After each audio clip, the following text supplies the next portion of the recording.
தேவ வார்த்தை ஐக்கியத்திற்கு நான் உங்களை வரவேற்கிறேன். நான் ஜெரல் சாண்டியாகோ. நீங்கள் கேட்டுக்கொண்டிருப்பது verse by verse Bible study. ஜெபிக்கலாம். பிதாவே, இயேசுவின் நாமத்தினால் வருகிறோம். தாப்பனே, உமக்கு ஸ்தோத்திரம். நீர் பெரியவர், உன்னதர், சர்வ வல்லவர். உம்முடைய வார்த்தைகள் நித்தியமான வார்த்தைகள். உம்முடைய வார்த்தைகள் சத்தியம். உம்முடைய வார்த்தைகள் எங்களுக்கு ஜீவனையும் பலத்தையும் ஆரோக்கியத்தையும் கொடுக்கிற வார்த்தைகள். தாப்பனே, நீர் எங்களுக்கு உம்முடைய வார்த்தைகளை போதிக்க வேண்டுமா ஜெபிக்கிறோம். தாப்பனே, உம்முடைய ஞானம், புத்தி, அறிவு வெளிச்சத்தினால் நிரப்ப வேண்டுமா ஜெபிக்கிறோம். பிதாவே, எங்களுக்கு உம்முடைய பாதைகளை வெளிப்படுத்த வேண்டுமா ஜெபிக்கிறோம். வானத்தையும் பூமியும் படைத்த நல்ல கர்த்தர் எங்களுக்கு நன்மையான காரியங்களை ஆயத்தம் பண்ணி வைத்திருக்கிறீர். எங்கள் கண்களை திறக்க வேண்டுமா ஜெபிக்கிறோம். நீர் ஆயத்தம் பண்ணி வைத்திருக்கிற நன்மைகளை எடுத்துக்கொள்ள எங்களுக்கு உதவி செய்ய வேண்டுமா ஜெபிக்கிறோம். பிதாவே, எங்கள் ஆண்டவராக இயேசுவுக்குள் நாங்கள் பலப்பட, நிலைநிறுத்தப்பட, உறுதிப்பட எங்களுக்கு உதவி செய்ய வேண்டுமா ஜெபிக்கிறோம். தாப்பன, எங்கள் ஆண்டவராக இயேசுவின் கிருபையிலும் விசுவாசத்திலும் அறிவிலும் நாங்கள் வளர எங்களுக்கு உதவி செய்ய வேண்டுமா ஜெபிக்கிறோம். பிதாவே, நீர் உம்முடைய பலத்த கரத்தை நீட்டி மக்களை குணமாக்க வேண்டுமா ஜெபிக்கிறேன். அவர்கள் தேவைகளை சந்திக்க வேண்டுமா ஜெபிக்கிறேன். அவர்கள் இருதயத்தின் ஆசைகளை பூர்த்தி செய்ய வேண்டுமா ஜெபிக்கிறேன். தாப்பனே, உம்முடைய ஜனத்திற்கு ஆறுதல் உண்டாகட்டும், பலன் உண்டாகட்டும், சமாதானம் உண்டாகட்டும். தாப்பனே, ஆவி, ஆத்மா, சரீரத்தில் பலன் உண்டாகட்டும். முன்னேறுவதற்கான பலன், மேற்கொள்வதற்கான பலன், ஜெயிப்பதற்கான பலன். தாப்பனே, உம்முடைய பலன் உண்டாகட்டும். வானத்தையும் பூமியும் படைத்த கர்த்தர் நீர் எங்களுக்கு ஒத்தாசையாக இருக்கிறபடியால் ஸ்தோத்திரம். அனுகூலமான துணையாக இருக்கிறபடியால் ஸ்தோத்திரம். எங்களோடு கூட இருந்து எங்களை செழிக்கச் செய்கிறபடியால் ஸ்தோத்திரம். பிதாவே, உம்மை துதிக்கிறோம், உமக்கு நன்றி செலுத்துகிறோம். இந்த காலத்திற்கு தேவையான சரியான வார்த்தைகளை கொடுக்கிறபடியால் ஸ்தோத்திரம். எங்கள் வாழ்க்கைக்கு தேவையான பதில்களை வெளிப்படுத்துகிறபடியால் ஸ்தோத்திரம். இயேசுவின் நாமத்தினால் பிதாவே, ஆமென். ஹல்லேலூயா, ஹல்லேலூயா டு ஜீசஸ். நம்முடைய கர்த்தர் நல்லவர். நம்முடைய கர்த்தர் சர்வ வல்லவர். நம்முடைய கர்த்தர் நமக்கு நன்மைகளை செய்கிறவர். ஹல்லேலூயா சொல்லுங்கள். என் கர்த்தர் எனக்கு நன்மைகளை செய்கிறவர்.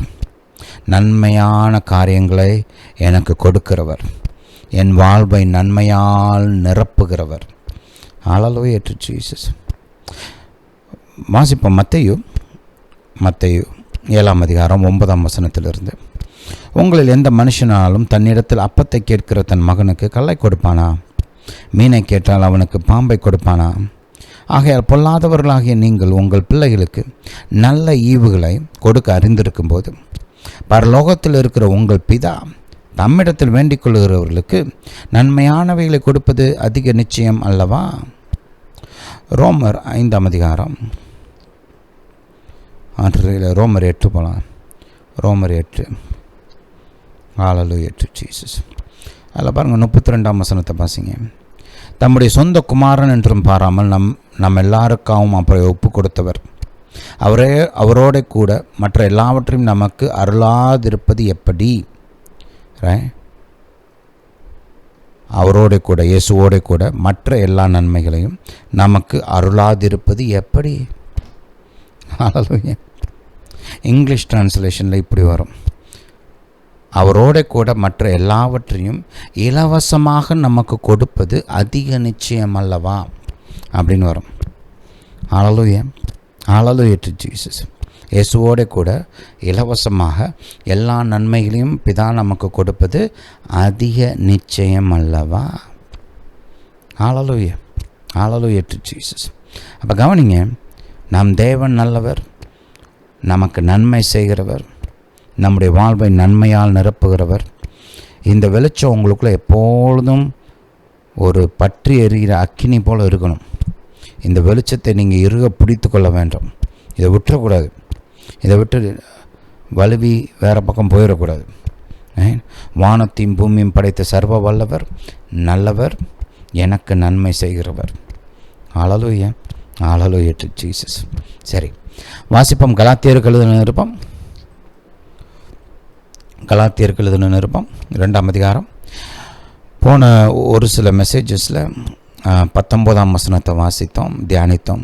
ரைட், லிட்ரலாக வேர்ட் பை வேர்ட் தியானிச்சிருக்கிறோம். அதே போல் பாருங்கள், அதுக்கு முன்னாடி இந்த 19, 20, 21க்கு ஃபவுண்டேஷனாக ஒரு 2 மெசேஜ் பேசணும். ரைட், கர்த்தரோடு இணைக்கப்பட்டு இருக்கிறோம். கர்த்தரோடு கூட அடையாளப்படுத்தப்படுகிறோம் அப்படின்னு சொல்லி ஒரு 2 சத்தியங்களை குறித்து ஒரு 2 மெசேஜ் பேசணும். ஒருவேளை நீங்கள் அந்த மெசேஜஸ் கேட்கலன்னா தயவுசெய்து போய் கேளுங்க, மிகவும் பிரயோஜனமாக இருக்கும், ஆசீர்வதிக்கப்படுவீர்கள். 20ஆம் வசனத்தை இன்றைக்கி கொஞ்சம் தியானிக்க போகிறோம். இல்லை 19லேருந்தே வாசிப்போம், ஏன்னா ஒன்றோடு ஒன்று தொடர்பு உள்ள வசனங்கள். தேவனுக்கென்று பிழைத்திருக்கும்படி நான் நியாயப்பிரமாணத்திற்கு மரித்தேனே, கிறிஸ்துவுடனே கூட சிலுவையில் அறையப்பட்டேன், ஆயினும் பிழைத்திருக்கிறேன்.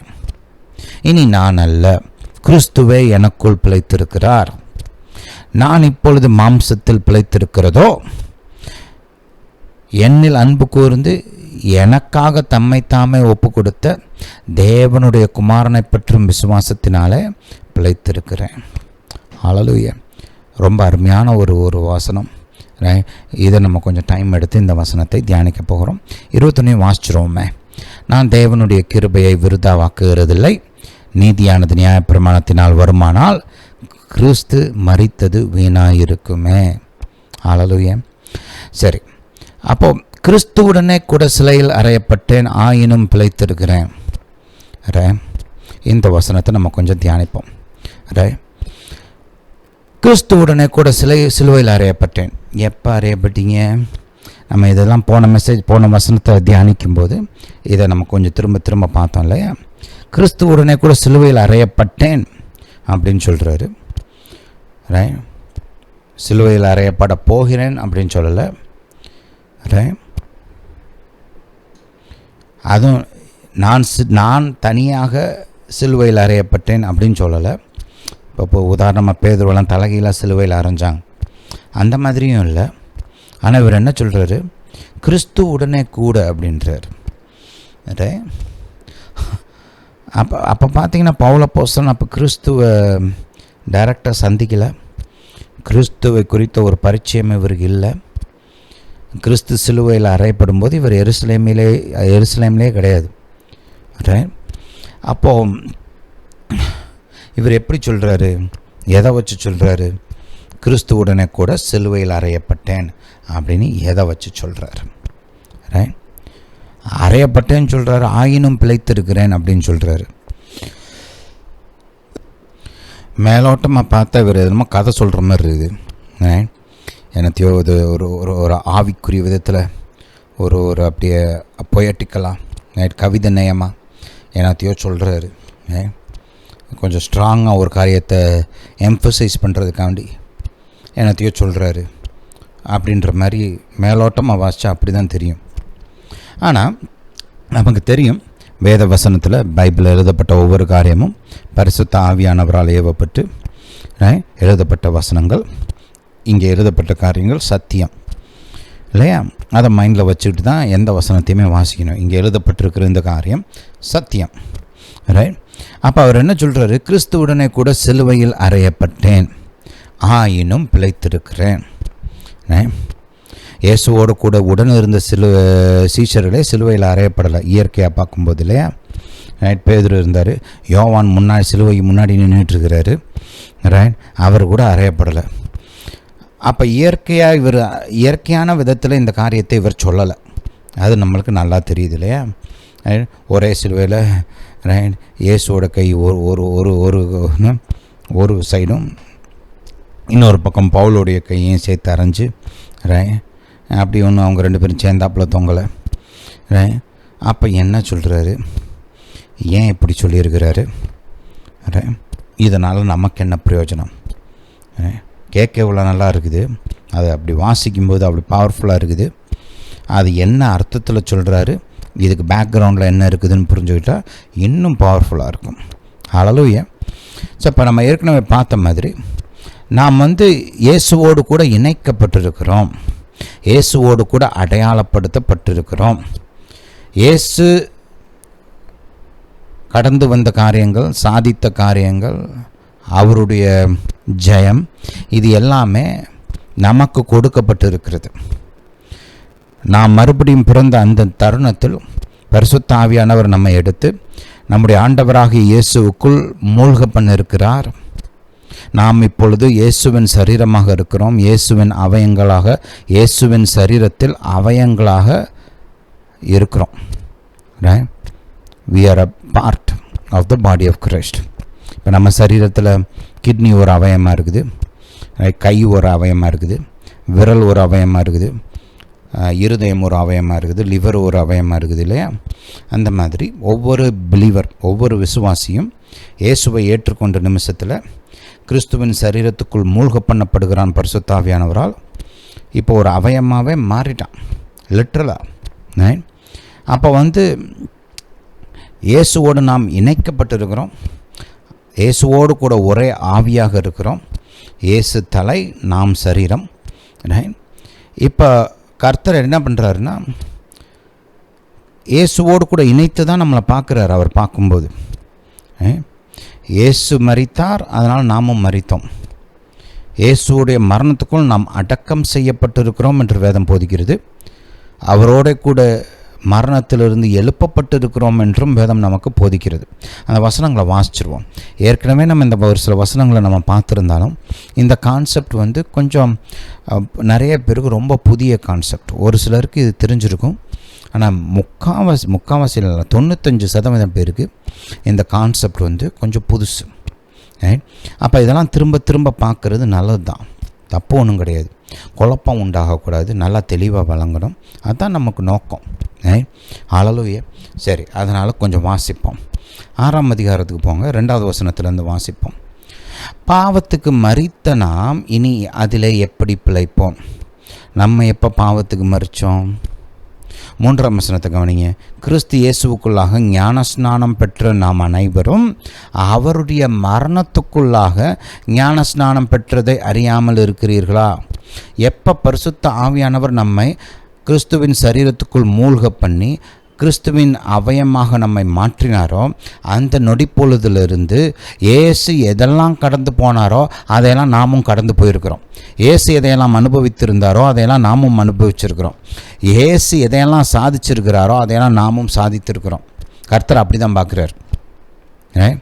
கவனிங்க, நம்ம மரிக்கலை, இன்னும் உயிரோடு தான் இருக்கிறோம். அதனால தான் நான் பேசிக்கிட்டு இருக்கிறேன், அதனால தான் நீங்கள் உட்காந்து கேட்டுட்ருக்கிறீங்க.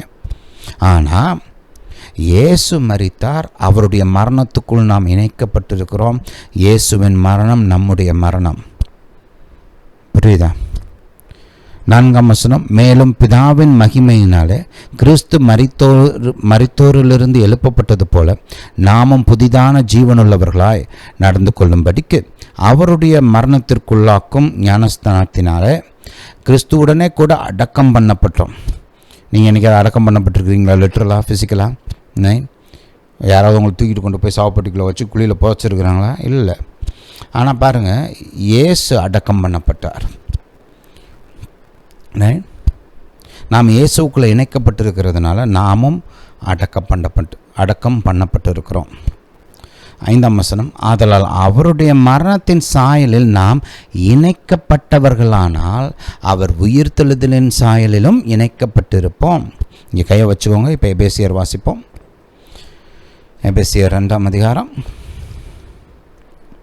4ஆம் வசனத்திலிருந்து.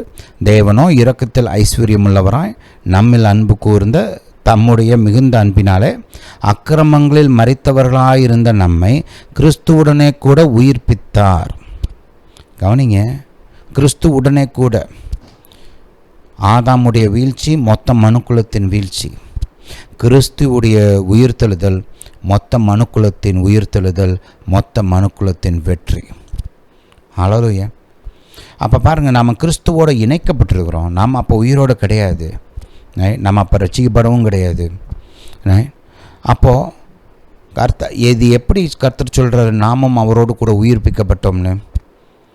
ஏன்னா இயேசுடைய உயிர்த்தெழுதல், இயேசு உயிர்த்தெழுந்தது ஒரு மனுக்குலத்தின் ரெப்ரசன்டேட்டிவாக உயிரோடு எழுப்பப்பட்டார். அவர் ஒரு மனிதனாக பிறந்து மனிதனாக வாழ்ந்து மரித்திருக்கிறார். இப்போ அவர் உயிரோடு எழுப்பப்படுகிறார். 2ஆம் ஆதாமாக உயிரோடு எழுப்பப்படுகிறார். அவருடைய உயிர்த்தெழுதல் மொத்த மனுக்குலத்தின் உயிர்த்தெழுதல். அவர் மரணத்தின் மீது எடுத்த ஜெயம் மொத்த மனுக்குலத்தின் ஜெயம். கர்த்தர் நம்ம ரட்சிக்கப்பட்ட அந்த நொடி பொழுதில் இயேசுவோடு கூட இணைச்சதுனால இயேசுவோடைய உயிர்த்தெழுதலை நம்ம பேருக்கு எழுதி வச்சிட்டார். இயேசுடைய மரணம் நம்முடைய மரணம், இயேசுடைய அடக்கம் நம்முடைய அடக்கம், இயேசுடைய உயிர்த்தெழுதலும் நம்முடைய உயிர்த்தெழுதல். அது மட்டும் இல்லை, கவனிங்க 7ஆம் வசனம், கிறிஸ்து இயேசுவுக்குள் நம்மை அவரோட கூட எழுப்பி உன்னதங்களிலே அவரோட கூட உட்காரவும் செய்தார். உட்கார வச்சிட்டார் வலது பார்சத்தில். உலகத்திலே ரொம்ப வல்லமையுள்ள இடம் அதுதான், பிதாவுடைய வலது பார்சம். அங்கே கிறிஸ்து உட்காந்துருக்கிறாரு, கிறிஸ்துவுக்குள்ளே நம்மளும் இருக்கிறோம். ஹல்லேலூயா. அப்போ அவருடைய பாடுகள், மரணம், உயிர்த்தெழுதல், அடக்கம், அவருடைய முன்னேற்றம், அவருடைய வலது பார்சத்தில் அவர் உட்கார்ந்திருக்கிற அந்த உயர்வான அந்த ஸ்தானம், இது எல்லாத்தையும் நமக்கு கொடுத்துட்டார் கர்த்தர் கிறிஸ்துவுக்குள்ளாக. இதை மனசில் வச்சுக்கிட்டு இப்போ ரோமருக்கு போகலாம். மறுபடியும் ரோமர்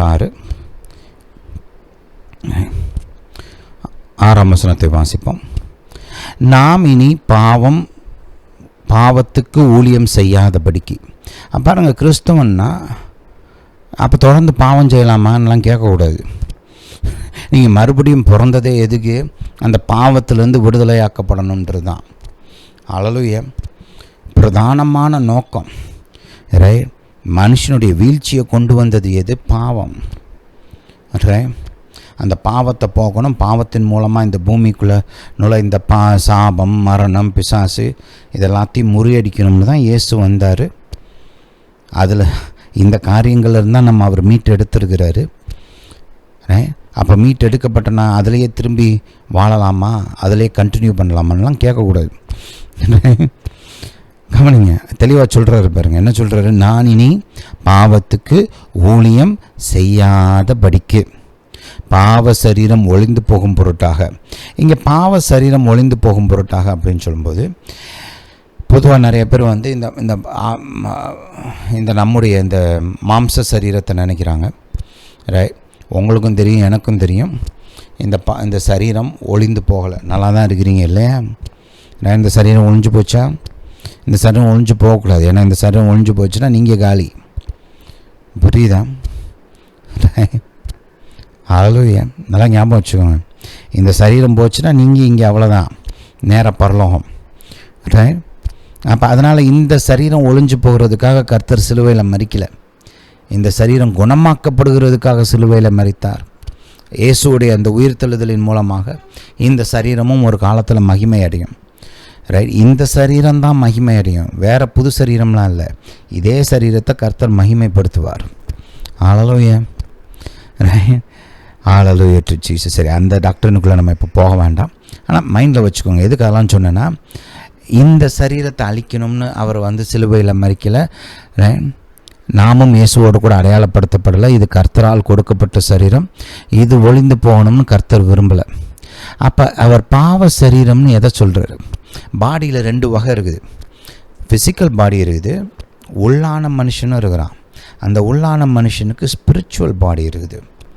என்ன பாடி? ஸ்பிரிச்சுவல் பாடி, அதாவது ஆவிக்குரிய சரீரம்.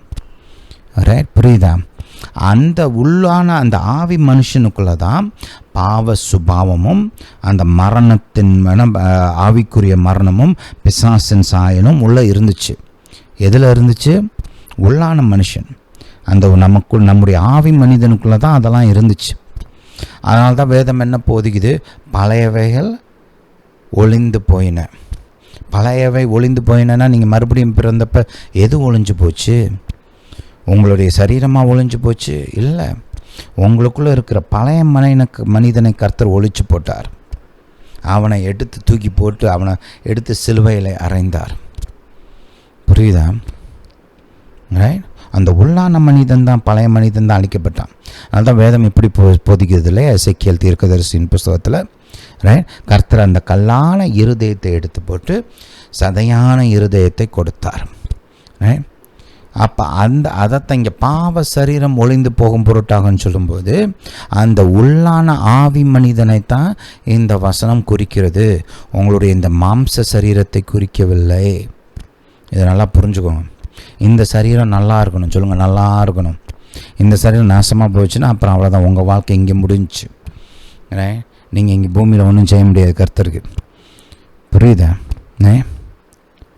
அப்போ கர்த்தர் எதை ஒழிச்சு போட்டார்? அந்த பழைய இருதயத்தை, பழைய ஆவியை, அதைத்தான் ஒழித்து போட்டார். அதுக்குள்ளே தான் பாவ சுபாவம், ஆவிக்குரிய மரணம், பிசாசின் சாயெல்லாம் இருந்துச்சு. ஹல்லேலூயா. வாசிச்சிருவோமே, வாசித்தா உங்களுக்கு ஒரு சில வசனங்களை காமிச்சா உங்களுக்கு நல்லா இருக்கும்னு நினைக்கிறேன். நீங்கள் பார்க்குறது நல்லது. கவனிங்க. ஹல்லேலூயா டு ஜீசஸ். 2 கொரிந்தியர் 5ஆம் அதிகாரத்துக்கு போங்க. 17ஆம் வசனத்தை கொஞ்சம் கவனிங்களேன். இப்படி இருக்க ஒருவன் கிறிஸ்துவுக்குள் இருந்தால் புது சிருஷ்டியாக இருக்கிறான், பழையவைகள் ஒளிந்து போயின, எல்லாம் புதிதாயின. இது நடந்து முடிஞ்சிருச்சு. This is a statement about something that happened in the past. நீங்கள் ரட்சிக்கப்பட்ட அந்த நொடி பொழுதில் நடந்து முடிஞ்ச காரியத்தை தான் இங்கே கர்த்தர் உங்களுக்கு வெளிச்சமாக கொடுக்குறாரு. என்ன நடந்துச்சு அப்படின்னு. கர்த்தர் என்ன சொல்கிறாரு? ஒரு காலத்தில் நம்ம பழைய மனிதனாக இருந்தோம், பாவத்தில் வாழ்கிறவனாக இருந்தோம், ஆவிக்குரிய விதத்தில் மரித்து போயிருந்தோம். எபேசியரில் முதல் 3 வசனங்களை பார்த்திங்கன்னா அது போதிக்குது. ஆவிக்குள்ளே பாவத்தில் மரித்தவர்களாக இருந்தோம், பிசாசையும் உலகத்தையும் ஆசை இச்சைகளையும் பின்பற்றுகிறவர்களாக, மனதின் ஆசைகள் இச்சைகளெல்லாம் பின்பற்றுகிறவர்களாக வாழ்ந்தோம். இப்போ மறுபடியும் பிறந்தப்போ கர்த்தர் அந்த கல்லான இருதயத்தை வெளியில் எடுத்துட்டார். அந்த பழைய ஆவியை ஒழிச்சிட்டார், புதிய ஆவியை கொடுத்திருக்கிறார் என்று வேதம் நமக்கு திட்டமும் தெளிவுமாக போதிக்கிறது. ஹல்லேலூயா. வாசிப்போம். எசேக்கியேல் தீர்க்கதரிசியின் புஸ்தகம் 36ஆம் அதிகாரம் 26ஆம் வசனத்தை வாசிப்போம். இல்லை 25லேருந்தே வாசிப்போம், உங்களுக்கு கொஞ்சம் விளங்கும். அப்பொழுது நான் உங்கள் மேல் சுத்தமான ஜலம் தெளிப்பேன், நான் உங்களுடைய எல்லா அக்கிரமங்களையும் உங்களுடைய எல்லா நரகலான விக்கிரகங்களையும் நீக்கி உங்களை சுத்தமாக்குவேன், நீங்கள் சுத்தமாவீர்கள். அதெல்லாம் பாவங்கள்லாம் களைஞ்சு போட்டு பாவங்களெல்லாம் கழுவி நம்மளை சுத்தமாக்குவேன்னு சொல்கிறாரு. பேக்ரவுண்டை புரிஞ்சுக்கணும்.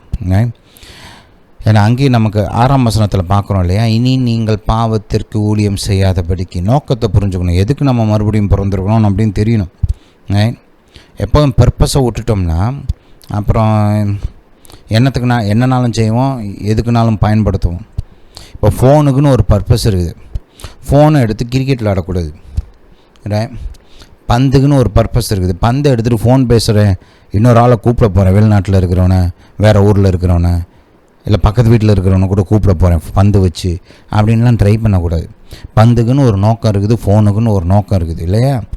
எதுக்கு எதை பயன்படுத்தணும்னு ஒரு அறிவு இருக்குது இல்லையா? ஹல்லேலூயா. ஒரு நோக்கம் இருக்குது. அந்த நோக்கத்தோடு தான் அந்த பொருள் உருவாக்கப்பட்டிருக்குது. அப்போ அந்த நோக்கம், அந்த பொருளை குறித்த அறிவு, இதெல்லாம் தெரிஞ்சுக்கிட்டு சரியான விதத்தில் பயன்படுத்தணும் இல்லை? அதே போல் தான் பாருங்கள், இப்போ நான் எதுக்கு மறுபடியும் உருவாக்கப்பட்டேன் அப்படின்னு தெரிஞ்சிருச்சுன்னா அந்த நோக்கத்துக்கு ஏற்ற விதத்தில் என் வாழ்வை சரி பண்ணிக்கலாம். அந்த என் வாழ்க்கையின் டைரக்ஷன், என்னுடைய பழக்க வழக்கங்கள், இதெல்லாம் கர்த்தருடைய அந்த நோக்கத்துக்கு நேராக அலைன் பண்ணிக்கலாம். ஹல்லேலூயா. அதுக்கு தான் இதெல்லாம் பார்க்குறோம். 25ஆம் வசனத்தை கவனிங்க. அப்பொழுது நான் உங்கள் மேல் 26, 25 வாசிட்டோம் ஆல்ரெடி. உங்களுக்கு நவமான இருதயத்தை கொடுத்து, அதாவது மாம்சமான இருதயத்தை கொடுத்து, சென்சிட்டிவ் ஹார்ட், உங்கள் உள்ளத்தில் புதிதான ஆவியை கட்டளையிட்டு, சொல்லுங்கள், புதிதான ஆவியை கட்டளையிட்டு, மாம்சத்தில் புதிதான ஆவியை கட்டளையிட்டு, கல்லான இருதயத்தை, நல்லா கவனிங்க, கல்லான இருதயத்தை உங்கள் மாம்சத்திலிருந்து எடுத்து போட்டு. எதை கர்த்தர் எடுத்து போட்டார்? எதை அழிச்சார்? எதை தூக்கி சிலுவையில் அரைஞ்சார்? உங்கள் சரீரத்தை அல்ல, உங்கள் மாம்ச சரீரத்தை அல்ல, உங்கள் ஆவிக்குரிய சரீரம், அதாவது உங்களுடைய இருதயம், உங்கள் ஆவி மனிதனை தான் எடுத்து போட்டார். அந்த பாவ சுபாவம், மாம்ச சுபாவம், பிசாசின் சுபாவம், அந்த ஆவிக்குரிய மரணம், இதெல்லாம் குடிகொண்டு இருந்த அந்த பழைய ஆவி மனிதனை எடுத்து கர்த்தர் அழகாக போட்டிருக்கிறார் பாருங்க இங்கே. கல்லான இருதயத்தை உங்கள் மாம்சத்திலிருந்து எடுத்து போட்டு சதையான இருதயத்தை உங்களுக்கு கொடுப்பேன். அதாவது புதிய ஆவி, கர்த்தருக்கு சென்சிட்டிவாக இருக்கிற ஒரு ஆவி.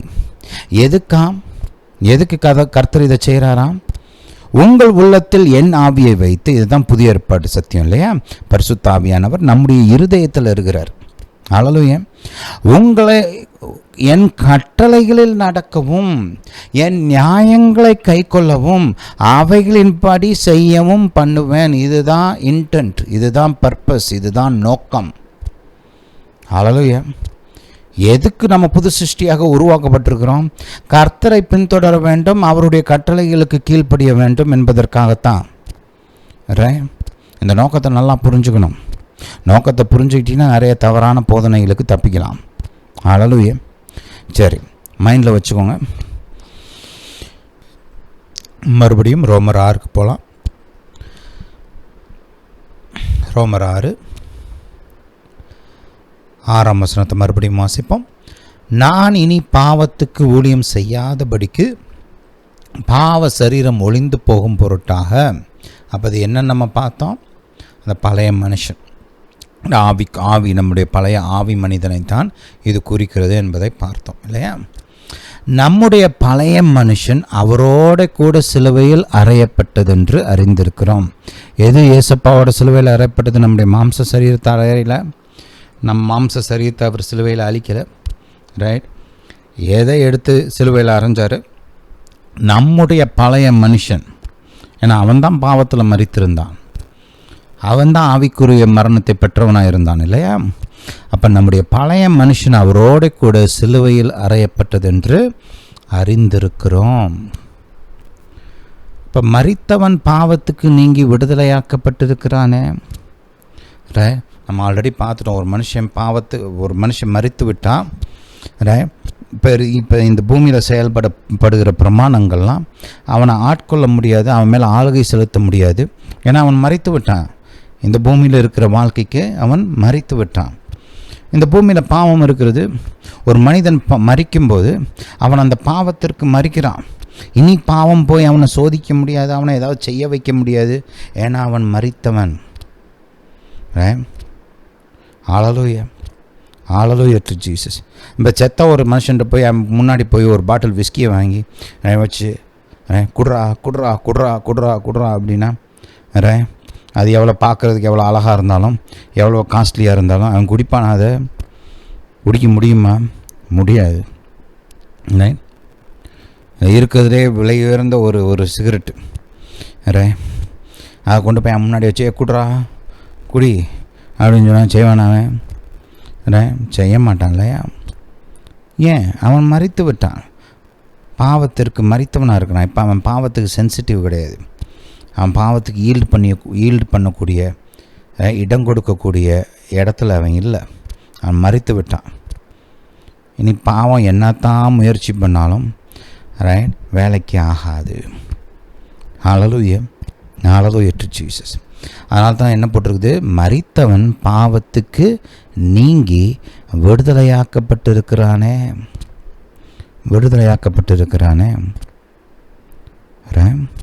இதற்காகத்தான் ஏசப்பாவோட நம்ம சிலுவையில் அறையப்பட்டிருக்கிறோம். இந்த பாவத்திலிருந்து நமக்கு விடுதலை உண்டாக வேண்டும் என்பதற்காகத்தான் ஏசப்பாவோடு கூட சிலுவையில் நாம் அறையப்பட்டிருக்கிறோம். ஹல்லேலூயா. Hallelujah to Jesus. இந்த வசனத்தை வாசிப்போம். 1 பேதுரு, ஹல்லேலூயா டு ஜீசஸ், 2ஆம் அதிகாரம் 24ஆம் வசனத்தை வாசிப்போம். நாம் பாவங்களுக்கு செத்து, சொல்லுங்கள், பாவங்களுக்கு செத்து நீதிக்கு பிழைத்திருக்கும்படி அவர்தாமே தமது சரீரத்தில் நம்முடைய பாவங்களை சிலுவையின் மேல் சுமந்தார். இந்த கான்செப்டை நீங்கள் திரும்ப திரும்ப பார்க்கலாம் பைபிளில். ஏசப்பா சிலுவையில் நம் பாவத்தை சுமந்ததுக்கு நோக்கம் என்ன? தொடர்ந்து பாவத்தில் ஜாலியாக வாழுங்க அப்படின்னா இல்லைங்க. பாவத்திற்கு செத்து நீதிக்கு பிழைத்திருக்கும்படி. ஹல்லேலூயா. Hallelujah to Jesus. சரி, அப்போ நம்ம சிலுவையில் அறையப்பட்டதுன்னா என்னன்னு நம்ம இங்கே பார்க்குறோம். ஏசப்பா சிலுவையில் அறையப்பட்டார், நம்முடைய பாவத்திற்காக சிலுவையில் அறையப்பட்டார். நாம் இயேசுவை ஏற்றுக்கொண்ட போது கர்த்தர் நம்முடைய பழைய மனிதனை எடுத்து ஏசப்பாவோடு கூட சிலுவையில் அறைந்தார். இயேசுடைய அந்த சிலுவை மரணத்தோடு நாம் அடையாளப்படுத்தப்படுகிறோம். நம்முடைய பழைய மனிதன் அழிக்கப்படுகிறான். கர்த்தர் நமக்கு ஒரு புதிய ஆவியை கொடுக்கிறார். ஏசப்பாவுடைய சிலுவையின் மூலமாக நமக்கு உண்டாகிற அனுபவம், அவருடைய சிலுவை, அவருடைய மரணம், அவருடைய உயிர்த்தெழுதல். அவருடைய மரணத்தோடு நாம் இணைக்கப்பட்டிருக்கிறோம், அவரோடு கூட சிலுவையில் அறையப்பட்டிருக்கிறோம், அவரோடு அடக்கம் பண்ணப்பட்டிருக்கிறோம், அவரோடு கூட உயிரோடு எழுப்பப்பட்டிருக்கிறோம். அந்த உயிரோடு, ஏசப்பாவோட அந்த உயிரோடு எழும்புகிற அனுபவம் தான் நமக்கு புதிய ஆவியை கொடுக்கிற, இந்த புதிய மனிதனை கொடுக்கக்கூடிய அந்த அனுபவத்தை உண்டு பண்ணினது. அந்த ரிசரக்ஷன் மூலமாக, இயேசுடைய இந்த உயிர்த்தெழுதல் மூலமாக தான் கர்த்தர் நமக்கு புதிய ஆவியை கொடுக்கிறார். புரியுதா? ஹல்லேலூயா டு ஜீசஸ். இதை மைண்டில் நல்லா வச்சுக்கோங்க. அப்போது இப்போ இதெல்லாம் மைண்டில் வச்சுக்கிட்டு கலாத்தியரை திரும்ப வாசிக்கலாம்.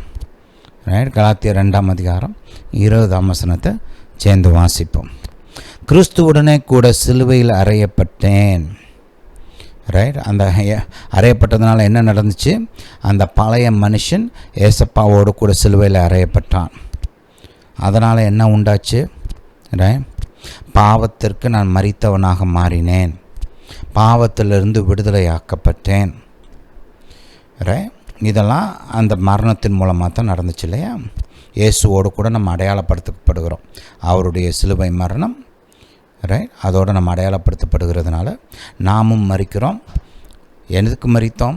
பாவத்திற்கு மரித்தோம், நியாய பிரமாணத்திற்கு மரித்தோம். அது போன மெசேஜில் பார்த்தோம் இல்லையா? இதுக்கெல்லாம் மறிச்சிட்டோம். இப்போ கர்த்தர் புதிய ஆவியை கொடுக்கிறார். இந்த புதிய ஆவி என்ன பிரமாணத்தினால செயல்படுது? பரிசுத்த ஆவியின் ஜீவனுக்கு அடுத்த பிரமாணத்தில் செயல்படுகிறது. நம்ம அங்கே எசேக்கியேலே பார்க்குறோம் இல்லையா? அந்த புதிய மனிதனை கர்த்தர் நமக்கு கொடுத்து நம்மளை என்ன பண்ணார்? பரிசுத்த ஆவியானவரை நம்மளுடைய இருதயத்துக்குள்ளே வைக்கிறார். இப்போ நம்ம பாவம், மரணம் அந்த பிரமாணத்துக்கு அடியில் இல்லை. இப்போ ஆவியானவரை, ஜீவனுக்கு அடுத்த இந்த பரிசுத்த ஆவியானவரின் பிரமாணத்தில் நாம் வாழுகிறோம். இதைத்தான் ரோமர் 8ஆம் அதிகாரம் நமக்கு போதிக்குது. ரோமர் 8:2 அதை கொஞ்சம் வாசிப்போம். ரோமர் 8:2. கிறிஸ்து இயேசுவினாலே ஜீவனுடைய ஆவியின் பிரமாணம் என்னை பாவம், மரணம் என்பவைகளின் பிரமாணத்தினின்று விடுதலையாக்கிற்று. இப்போ நம்ம எந்த பிரமாணத்துக்கு அடியில் இருக்கிறோம்? ஜீவனின் ஆவியின் பிரமாணத்துக்கு அடியில் இருக்கிறோம். இதைத்தான் 7ஆம் அதிகாரமும் நமக்கு போதிக்குது இல்லையா? அந்த நாம் ஏசப்பாவுடைய மரணத்தோடு இணைக்கப்பட்ட போது ஒரு பக்கம் பாவத்திற்கு மறிக்கிறோம், இன்னொரு பக்கம் நியாய பிரமாணத்திற்கு மறிக்கிறோம். ஏசப்பாவுடைய உயிர்த்தெழுதலோடு நம்ம இணைக்கப்பட்டதுனால நமக்கு கர்த்தர் புதிய ஆவியை கொடுத்திருக்கிறார். அது மட்டுமல்ல, பரிசுத்த ஆவியானவரையும் நம்மளுடைய இருதயத்துக்குள்ளே வச்சிருக்கிறாரு. இப்போ நம்ம ஒரு புதிய பிரமாணத்துக்கு அடியில் செயல்படுறோம், ஆவியானவரின் பிரமாணம். இங்கே 7ஆம் அதிகாரம் 8 ஜீசஸ் 6ஆம் வசனத்தை கவனிங்க. இப்பொழுதும் நாம் பழமையான எழுத்தின்படி அல்ல, புதுமையான ஆவியின்படி ஊழியம் செய்யத்தக்கதாக நம்மை கட்டியிருந்த நியாயப்பிரமாணத்துக்கு நாம் மரித்தவர்களாகி அதினின்று விடுதலையாக்கப்பட்டிருக்கிறோம்.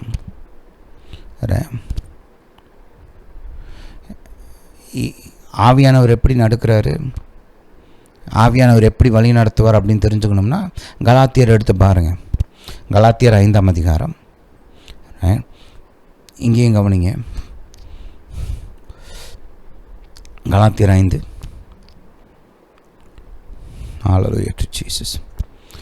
22.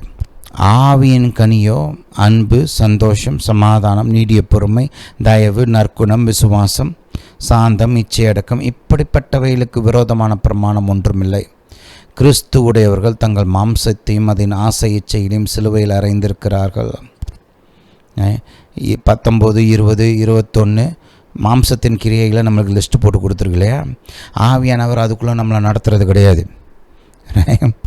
பரிசுத்த ஆவியானவர் அதுக்கு ஆக்சுவலாக எக்ஸாக்ட் ஆப்போசிட்.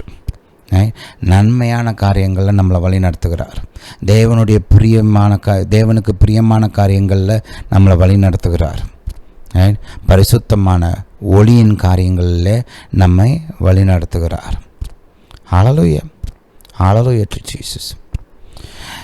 சரி, இப்போ மறுபடியும் வாசிப்போம். கலாத்தியர் ஹalleluya to Jesus. கலாத்தியர் 2ஆம் அதிகாரம் 20ஆம் வசனம்.